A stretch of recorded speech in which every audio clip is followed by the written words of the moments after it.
Today is September 24th, 2024. This is a continuation video, my first video, which was recorded on August 23rd, 2024. I failed to mention that on that. So, side note to that video, I apparently published it to YouTube on the 25th. Side note to that, that August 23rd recording was intentionally cut short as a result of time. I had attempted to finish that the other day on September 20th, but it ultimately ran out of space. I tried deleting some stuff and creating some more space, and I attempted again, and I just put that off. So here I am a few days later. I was going to start this video with what's taken place in the last month, and reviewing my stuff. I think I'm gonna have to hold off on that and save that for another time. But I do have almost a day-by-day breakdown. We'll see. So I left off that video, that first video, with some do-outs for me. I mentioned my experiences, and that was something I was going to circle back around to, and so that's essentially what this video is about. Finish off where I left off. That makes sense. Before I start, well, first I'll tell you that I'm reading from my trusty clipboard here. Using it as my handrail as I continue forward.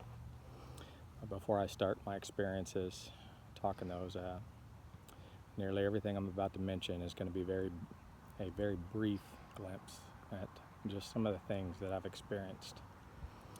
This is not an all-inclusive list by any means. Just about everything I'm about to mention should demand more information, at least to those interested in some topics. Will definitely require hours of me talking, and that's taken into account other related topics for context. In some cases, even supporting evidence or testimony might be needed to support some of my claims. And there's only so much time during the day. My hope and intent is to continue and provide enough information for anyone to draw accurate conclusions. So on that note, if there's anything in particular you'd like me to elaborate on, feel free to come up on the net and just ask. Can't promise I'll deliver, but if enough people showed interest in knowing something, that could help me decide my next move in regards to making these things anyway. Alright, so my experiences. Starting with the Army. I've rattled off 10, but there's certainly a lot more. And if not catched on the first video, I spent 15 years active duty infantryman, CIB, EIB, and a few other awards. Last 5 years of service was in division headquarters and running operations within. So I was homeless twice in my career, and not a result of personal, marital, or financial issues. It's just the nature of the beast. First time was in 2008. It wasn't long, maybe a month. I was about to deploy, and that was early in my career, it's whatever.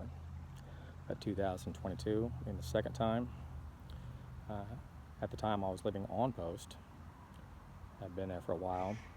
I was given 2.5 weeks to find,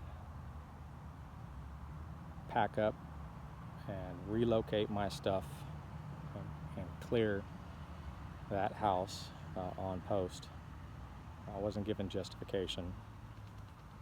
It cost me a couple of storage units, about 30 days of my leave, liquidation of assets, and about $8,000 or so. And I'm still calculating that, or I give up calculating, but 8 was my last number. And I had to extend a couple of times. I missed the deadline by a couple of days. I had to call in help to help me out, and I actually spent my 4th of July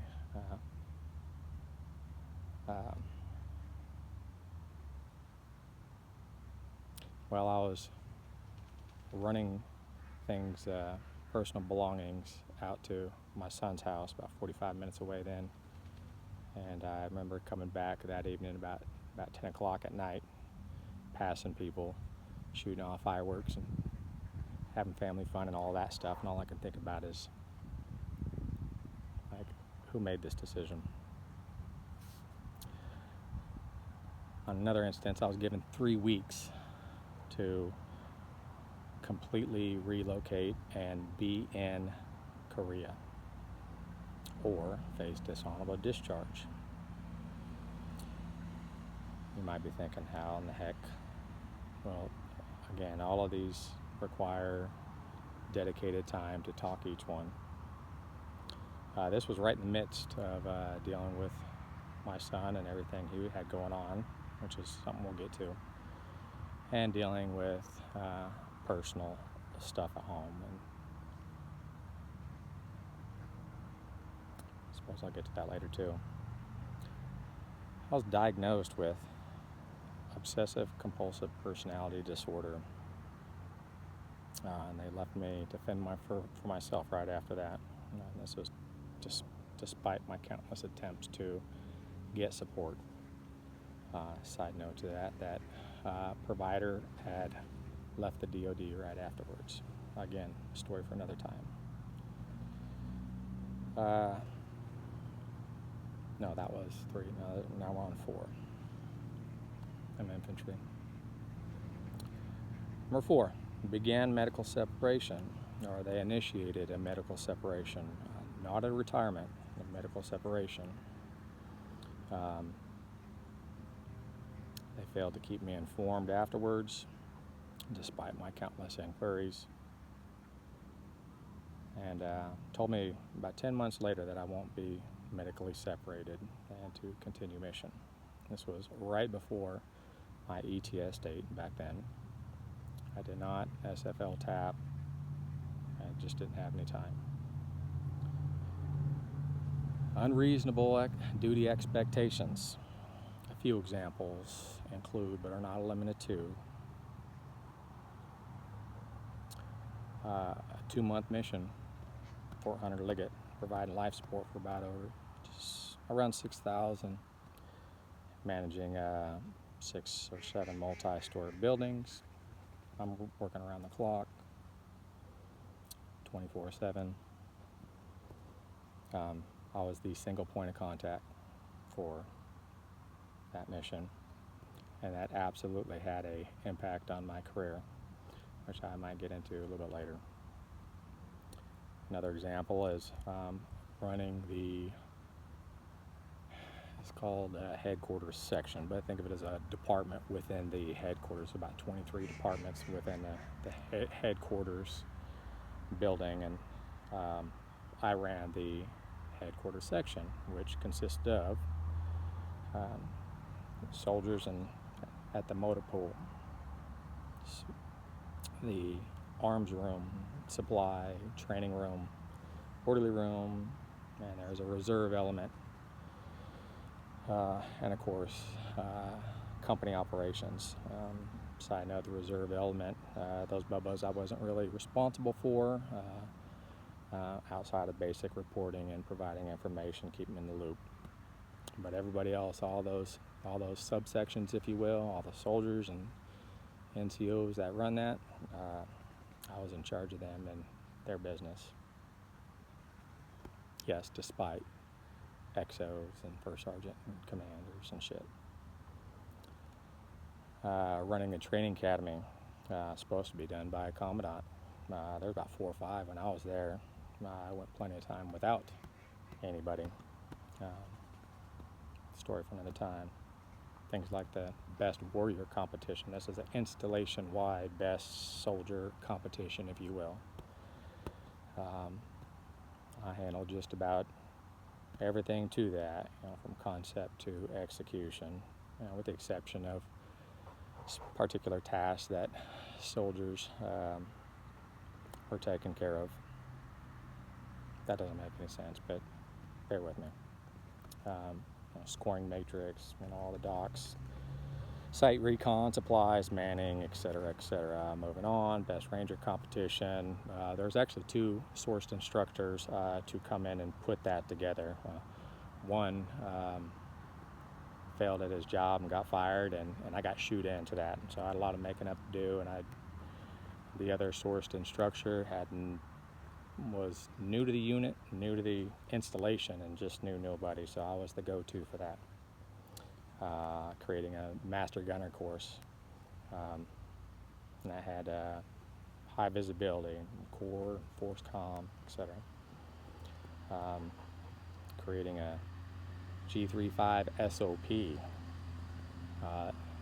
It's a certain part of the headquarters section, but basically the standing operating procedure that should have been in place well before I took that particular position just was non-existent. Moving on. Number 6, my career progression was hindered, at least while I was at division, during that 2-month mission I just mentioned. Noteworthy with that, I was also recommended for UCMJ, which is essentially punitive action.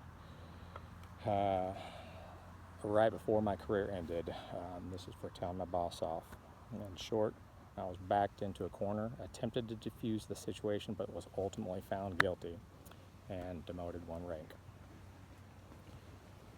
A side note to that, I was given an opportunity to appeal, to which I did, with mitigating or extenuating circumstances, and reflecting on events that took place and everything leading up to it. I realized that I'd actually been dealing with quite a bit. My appeal was going to be seen by, reportedly, the division commander himself. I thought that was a prime opportunity to bring forth some of my experiences that I've managed to keep quiet. That appeal consisted of audio recordings and supporting documents on a CD. Then they came back and said they want hard copies for everything, to which I did.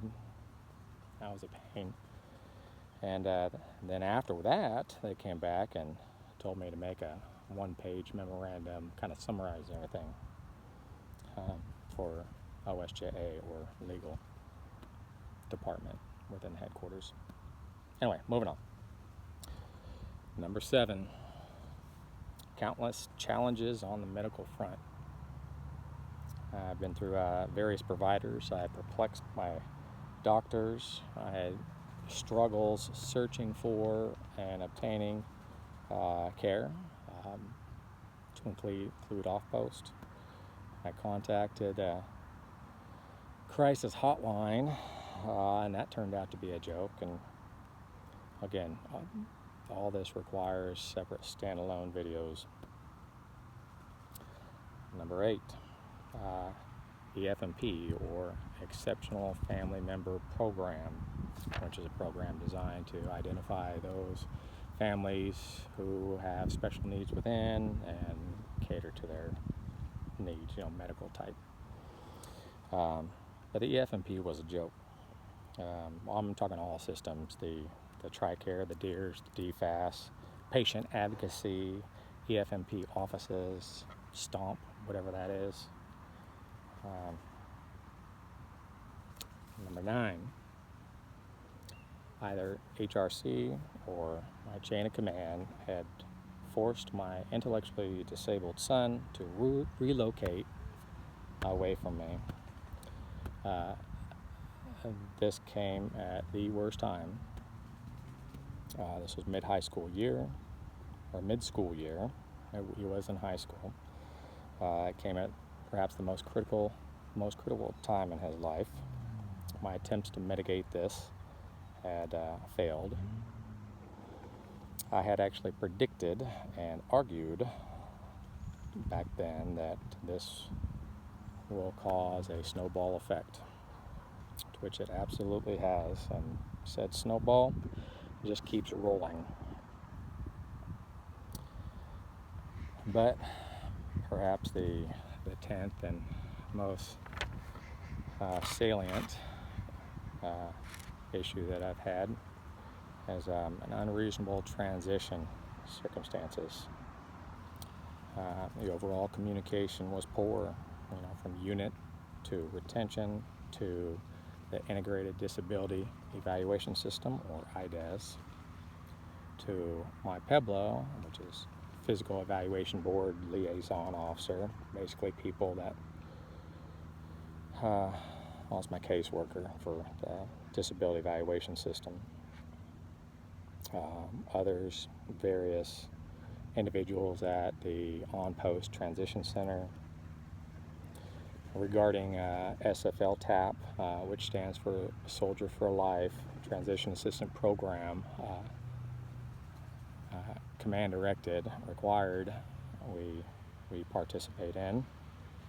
I wasn't provided that opportunity, and I told many about this, and no one seemed to flinch. The disability evaluation system itself had some questionable practices. I had multiple PEBLOs.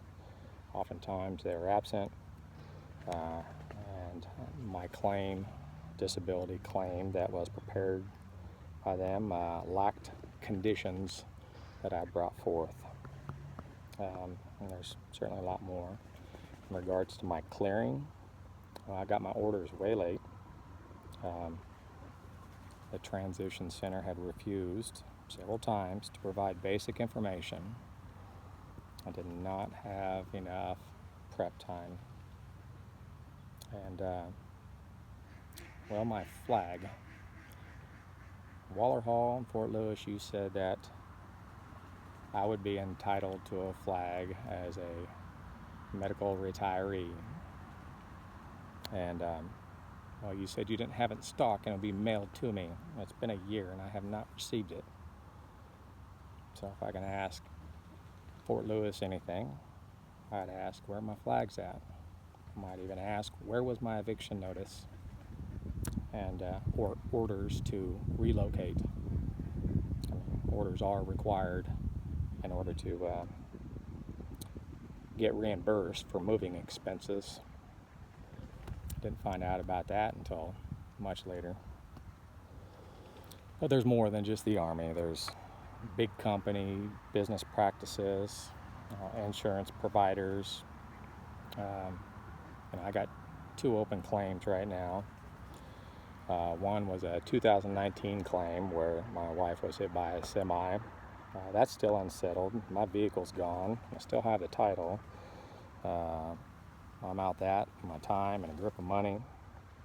Kept getting run around, and at one point I was told I had 6 years to settle. So that's about when I had disengaged. It was about October 2019. The other claim was my vehicle. My truck was stolen right after I got out and moved to Oregon. It was returned a month later.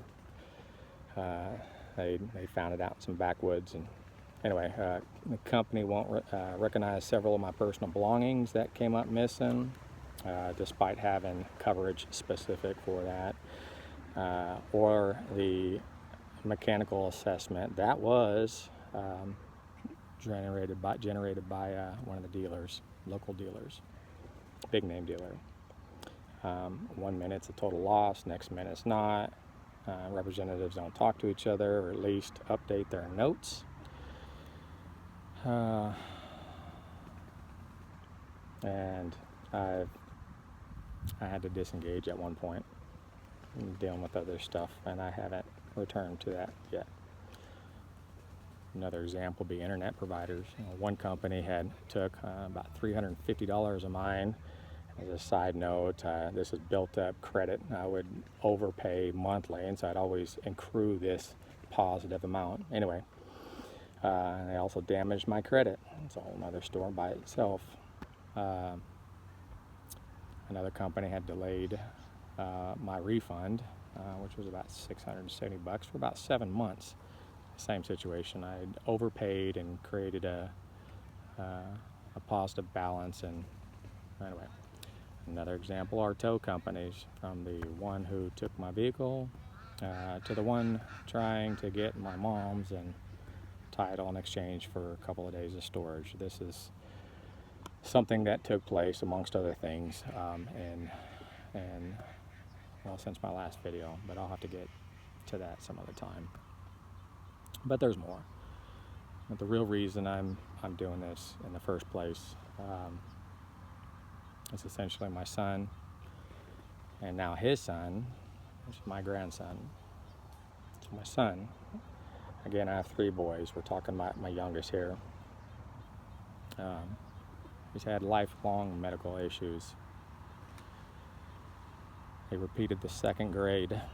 He was in special education all years, and I was enrolled in the Army's EFMP. My records on him date back decades. I mean, his whole life, really. Some of the things that we help him with, or responsible for, however you want to put it, are job searches, filling out applications, preparing for interviews, deconflicting work schedules, pay, budgets, bills, financial discipline and taxes, obtaining various social services such as medical, dental, or voc rehab, maintaining sensitive or personal records, current, future, and long-term planning, monitoring his whereabouts, social circle and activities, mentoring and grooming him to be a productive part of our society, from day-to-day around the house acts to complex conflict resolutions. That list goes on. Some things have torn my heart to shreds. Perhaps most salient, at least to me and as it relates to what I'm doing anyway, is that there's been his social life. Being intellectually behind his peers essentially resulted in his friends not lasting. He's good at making them. Let's see if I can't fix this light here. I don't know how this is coming through, but it seems dark on my end. It's probably, anyway, he's good at making friends. He's a social butterfly like that, but before long those relationships begin to dwindle, if not dissolve completely over time. For instance, he's early on, he's playing with toys, and others are riding bikes or playing outside. Later, he might invite friends over to play console games or whatever, and they're all about going and hanging out at the mall, socializing with other teens their age. And there always seemed to be a gap in maturity or mental development between my son and his peers.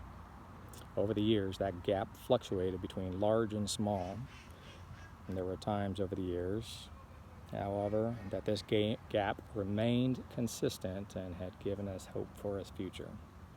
That was up until late 2017, early 2018. That's when the Army had forced his relocation for me. And again, details on this is another time, but in short, I was given 2 missions. One, leave, go off and train for 9 weeks, and then get certified as a drill instructor and return. The second mission would have been not too long after that, which is where I would go over to the East Coast and perform duties as a drill instructor. That assignment is a minimum of 2 years. So again, the mission, 9 weeks of training, and then relocate for at least 2 years. Well, the timing for that just couldn't have been worse. But the drill, and I tried coming up on the net and trying to mitigate that from happening. My wife and I had just separated not too long before that. It was just him and I at the house. He's in school. Anyway, the drill assignment was ultimately canceled, but the reservation for the school, for whatever reason, could not be canceled. And at one point, I was told to be prepared to go to school, and when the paperwork catches up, they'll send me back. Again, it's just him and I. He's in high school and mid-year, and wasn't a good time. So I did exactly what they told me to do, which is prepare for him to go, and that meant moving him down to Oregon, where he resided with his biological mother. He attended, I got him set up, special education and transferred records and all that stuff, got him set up in one school. That didn't work out. He went to another school. That didn't work out. There was only 2 available. At one point, it looked like he just wasn't going to graduate at all. My wife had found an alternative school and got him plugged in, and he ended up getting a modified diploma in January 2018. Afterwards, he had floated between his biological mom's couch and miscellaneous jobs that ultimately didn't last. At some point, he left his biological mom's house, unknown to me then, and stayed with various friends' house, bouncing from couch to couch. At some point, things got rough. I found out about it, and he returned back to me, back up in Fort Lewis, Washington. This was early 2020-ish. He comes to me. I get guardianship of him. He gets 2 jobs. They're part-time, but 2 jobs nonetheless. Got his transportation set up, like local transit, on and off post, and bikes and stuff. He doesn't drive. And then he starts getting investigated for some alleged crimes. Now, these are huge. These are life-altering allegations, and I'll talk more of this later. This whole story will definitely be another time for sure. But this particular investigation might be the single most reason behind my reluctance to do this vlog, if you will, in the first place. But in short, it had to do with relations with a minor. There were 4 attorneys, at least that I know of, on the case. There was 5 medical evaluations. There was lots of questionable practices. The whole thing lasted about 2.5 years before it came to a unexpected, abrupt, and questionable end. Again, details another time. Going back to 2020, though, at one point, he broke the news and said that he was having a baby. A few months went by, and he ended up moving to Oregon in roughly August 2011, to go live with his girlfriend, now baby mama, and her family, in the first town anyway. At one point, their residence became unstable. There were some talks between him and I and his back then girlfriend about coming up and living with me. She was reluctant to go. She wanted to stay near her family. At one point, her family got kicked out of the place, to include my son, and I forgot where they went. They lingered around locally for a short time, and they finally found a place and moved into it. And this was the next town over from where they're at. And this was right before my grandson was born, back in May 2022. I think they made the move in April. Could be wrong. Come October 2022, his then girlfriend, now mother of his child, had kicked him out with no notice, with no belongings. She came up off his work gear, which is cool, but there's a lot of stuff that we never got. That's another story for another time. As a side note to this, I had actually predicted that in my appeal for my UCMJ that May. Anyway, so this meant he didn't have transportation and any local friends, so he ended up moving one town over and lived with my wife. He lost his job, personal belongings, and what I would hope to be some self-respect, dignity, and all those other things. His father-son time went from every day to every other weekend to 6 weeks in between to whenever she feels right these days. The end of 2022 marked the beginning of what is now the hell that we live in today. That's when he was convicted and sentenced and given probation and had to register, and more on this later. But if you stay with me, it should all make sense. And I've not mentioned before, my transition from Washington to Oregon began in like June or July, and my official retirement date was August 2nd, 2023. And relocating my stuff took multiple trips going back and forth from Washington to Oregon with full vehicle and trailer. Once I got everything down, I'm handling my personal storage, our personal storage. I moved my parents from their place into a fifth wheel and put their stuff in another storage. My truck was stolen. I was dealing with insurance, had holidays, life, all sorts of stuff. Anyway, back to my son.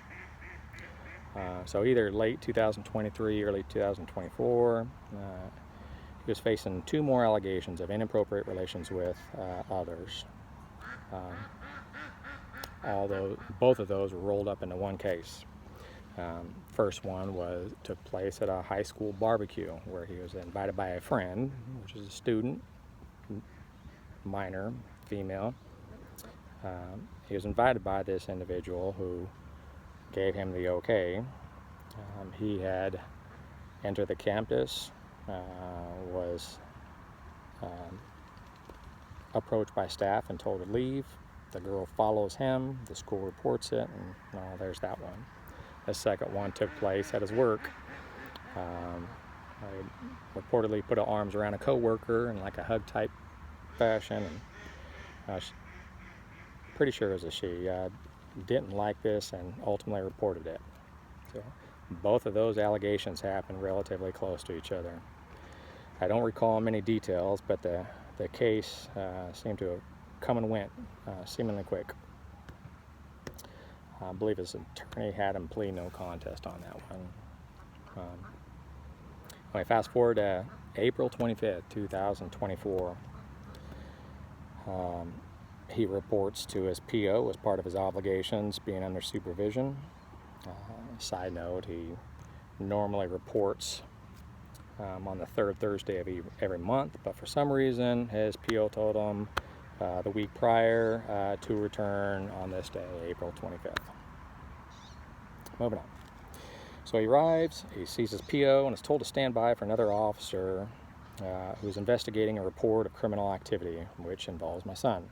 As another side note, my son had a medical appointment about an hour or two later that he had been waiting for since late last year, early this year, and had other medical appointments scheduled a few days later that was scheduled months earlier. So my son calls me that day from jail and tells me what had taken place, that they had been questioning him about a party that took place back in July 2023, where he was said to have been at.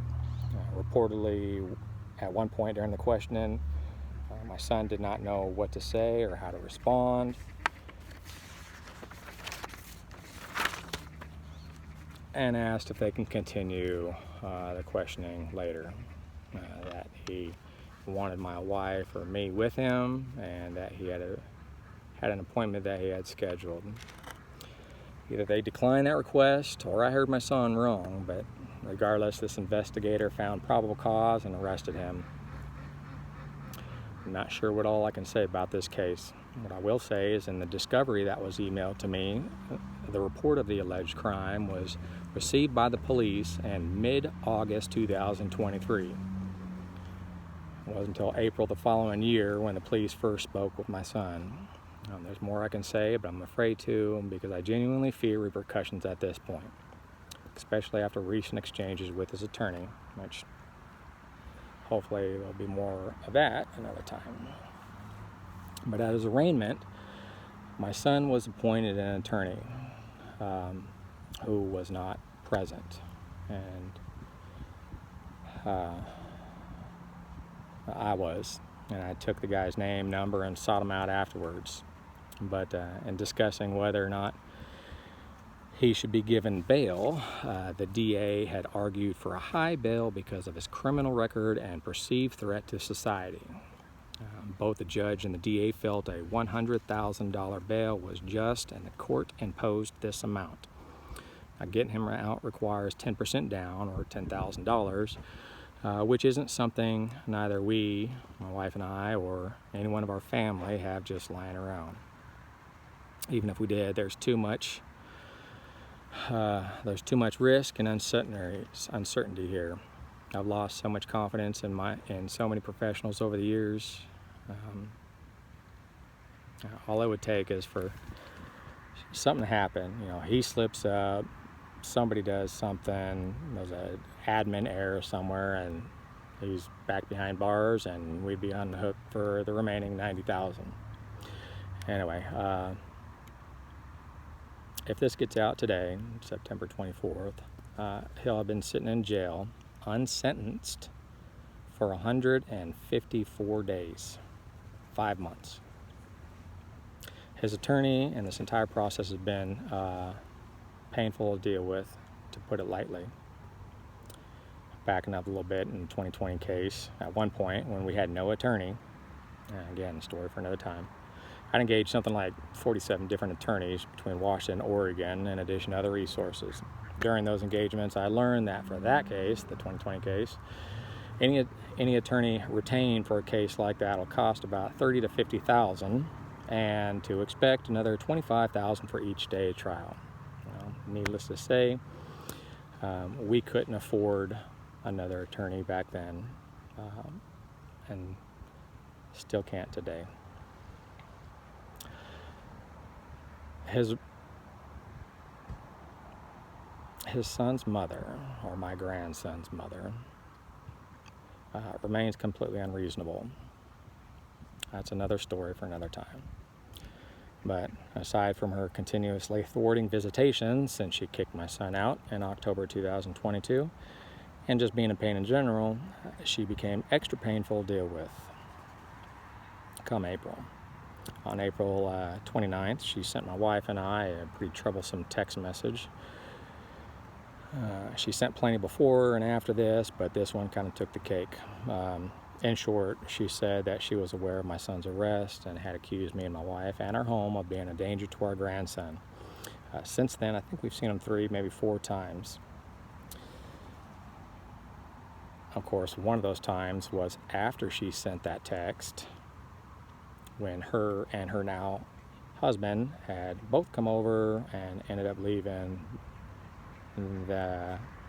our grandson and his little sister, or their kid they share together,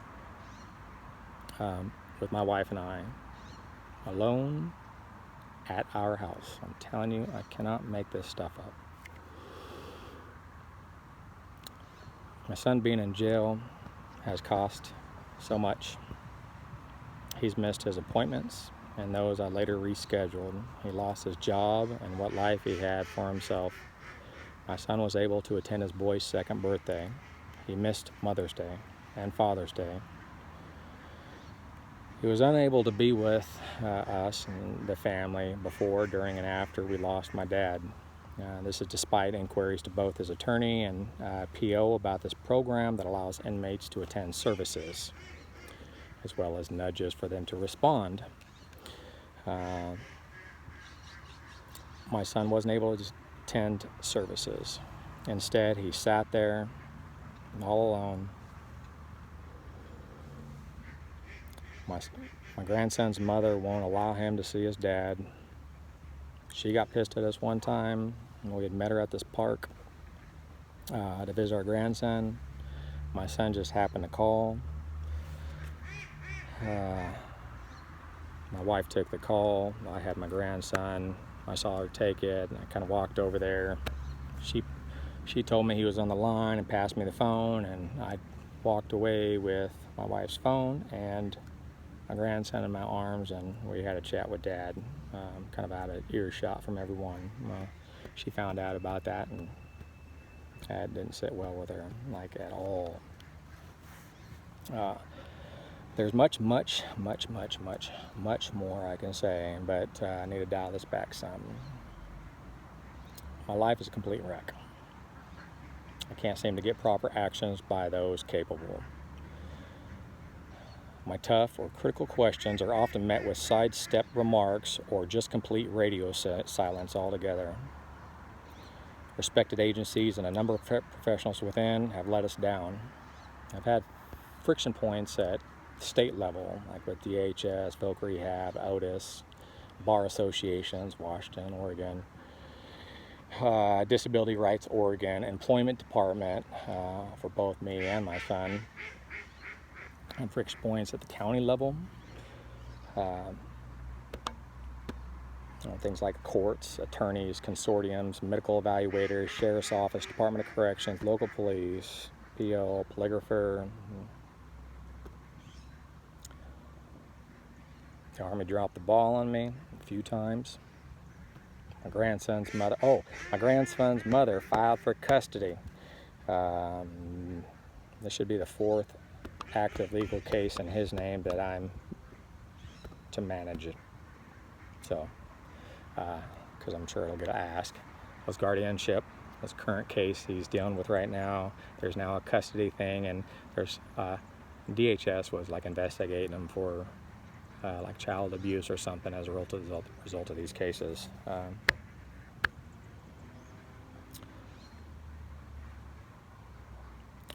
Whatever veterans usually do after they get out, like getting ID and insurance and getting plugged into programs or getting a job or education or small business or whatever they do. I've yet to do any of that. Literally every day I struggle to keep up with all the things that I got on my plate. My father passed, and I'm pretty sure I've yet to mourn or properly handle that in any healthy manner. Getting reimbursed for either my vehicle's damage or moving myself down here or a number of other important stuff fell off the radar a long time ago. Planning my life's next chapter, if you will, that was never on the radar. At least not since September, October 2019 anyway. Our dogs, vehicles, bills, health, and so many other areas in our lives, all neglected to some extent. There's a lot more. Respectfully, I'm not asking for attention, sympathy, empathy, kind words, compassionate gestures, or anything like that. Appreciate the gestures, but they just doesn't do me any good. I don't know what to do. At this point, asking for help requires me to lay everything else out first. I'm almost done.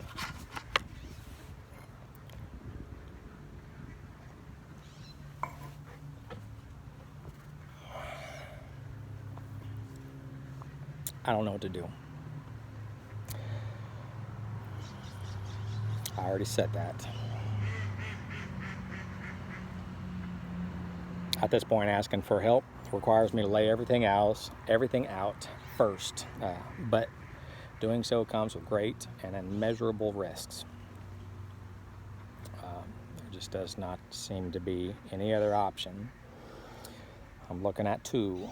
One, as I sit here and I cry like a baby and I tell on a bunch of people and I bring to light my son's situation, which, as you could probably imagine, comes with great risk. Or B, I don't talk about my son and I continue to struggle and fight with this paper and lose my place. I don't talk about, the second option is I don't talk about my son. I continue to struggle and I try to explain my circumstances and experience without even mentioning him or how his challenges have impacted myself and others. Lest we forget, public records and other information pertaining to these cases are created by the same system that has them in there in the first place. I have the other side of the story. If the world is going to publicly label, shame, and destroy my son and what little relationship we have with our grandson, the world should know that I have little to lose at this point, and I'm ready to expose all of its ugliness. 45 minutes. This is why I decided to hold off on what's taken place in the last month.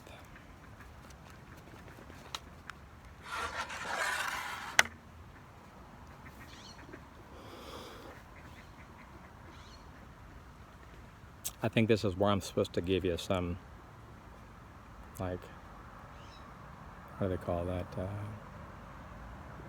Unscripted part of me. Well, I suppose this is unscripted because I'm literally like flying by the seat of my pants at this point, but I'm struggling. I have been for a long time, and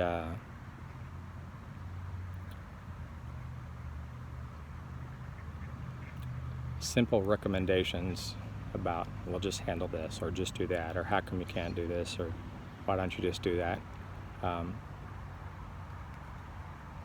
doesn't seem to work, because there's always a cost to everything. And while I can stop attending to all the things in my life and just focus solely on me, but that comes at a cost. And hopefully I can flush this out in future videos. So,